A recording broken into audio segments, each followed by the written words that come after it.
Hello, Sir Ronelio. Kumusta po? Redman Toys Raymond here. So, ito sir, testingin lang natin sir yung unit na order nyo. The KJ Works KP13 Airsoft Gas Blowback Pistol. Okay? So, yung order nyo is the CO2 magazine version. Okay, kasi nga, ang mga KJ Works na pistol, they are dual powered. So, pwedeng CO2 and pwedeng green gas. So, depende lang talaga sa magazine kung ano yung gusto nyo. Okay? So, since yung gusto nyo is the CO2 version, yun. Okay, CO2 mag. Alright? So we have here the CO2. So this is a 12 gram CO2 capsule. Okay? So, testingin na natin. Yan.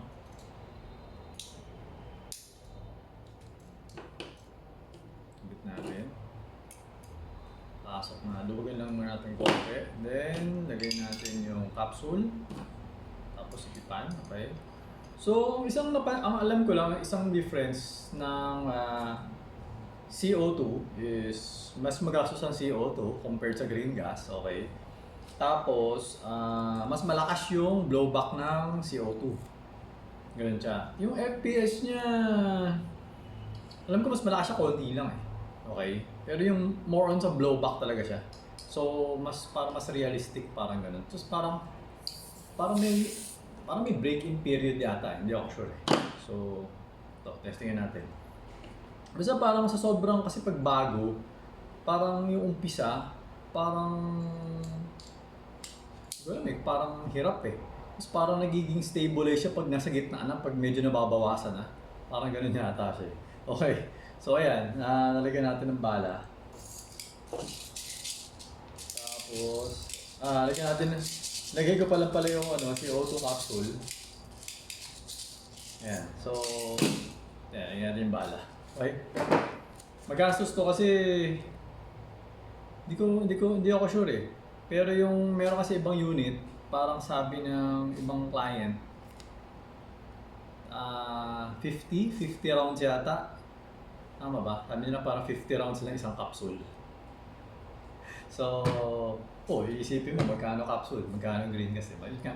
So, pero depende nga kasi sa tao, kasi nga yung effect, yung recoil, hindi siya recoil eh, blowback. So, meron iba kasi mas gusto nila malakas yung blowback kasi nga bumabaril sila, tunay na baril. So, pagka airsoft kasi parang mahina, ayaw nila eh. Gusto nila malakas din yung airsoft. Kaya CO2 yung ginagamit nila. Okay, so yun. Kanya-kanya nga. Okay? So ito, buksan natin ang ating chronograph, okay, para matesting natin. Okay?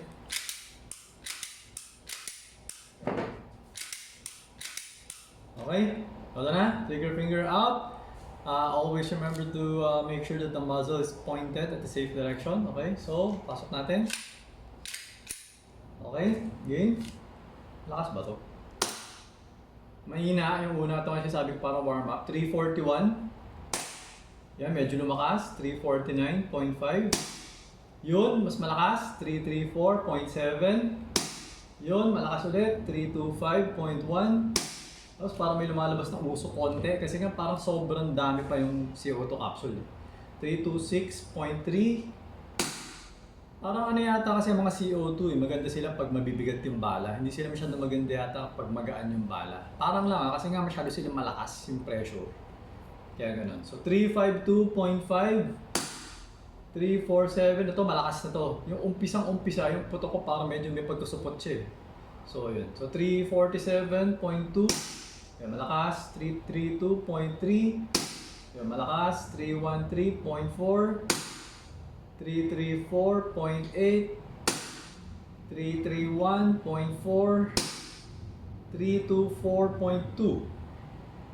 Hindi ko alam bakit may bala pa. In-open chamber na siya. So, teka lang okay. So, parang kumapit siya, hindi yung yung slide stop, hindi sagad eh. Parang konti lang nakaangat, tapos sumabit na siya dun sa may pinakadulo. Okay, so siguro na-push na siya konti. Check ko lang. Malakas kasi nga yung blowback. So, hindi naman. Malakas siya. Sobrang lakas ng blowback niya. Parang umangat siya, tumalon siya. Okay? So, sige lang, may balance. Ayan. Yun. So, ano ba? May fix ba? Wala naman, wala naman. Kumbaga, sobrang lakas na kasi talaga yung blowback. Okay? So, yan. Ayan. So, 328.8. Yan. Okay? So, teka, lagdagan natin ng... Lagyan ako na siguro tatlo. Subukan ko lang ulit. May testingin lang ako. 1, 2, 3, 4, 5. Yan, ilagyan ko ng 5. Okay? 1, 2, 3, 4, 5. Ayan, okay na. Wala na. Lakas talaga ng blowback na solid. Boom, boom, boom, boom, boom. Lakas yun. So maganda siya pag nasa gitna na. Pero pag yung umpisang-umpisa yung punong-puno yung bago, hindi siya okay. Kasi nung unang puto ko, may pagkasupot eh. Tapos yung pangalawa, medyo lumakas lang ng konti. Tapos parang nag-normalize siya nung third shot na. Third, fourth, fifth yan. Tuloy-tuloy na siya ngayon. Puro normal na siya. Normal.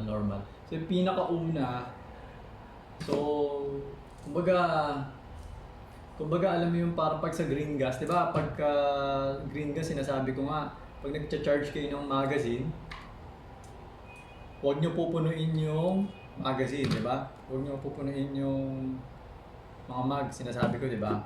Kasi nga yun yung parang yun yung hindi okay kapag punong-puno yung mag. Kaya kailangan talaga nandito lang yung gas. So parang ganun din yata sa CO2. So kailangan parang bawasan mo muna siya konti. Siguro pag nandito na yung CO2, tsaka mas okay. Ganun siya. Kaya mas okay yung putok nung bandang huli niya. Nung after nung 3, tuloy-tuloy na siya. Okay? So ayun, Sir Ronelio, okay na tong unit nyo. So I'm going to pack it para mapadala ko na sa inyo. Okay? So ayun, sir. Thank you for your order. Until next transaction po.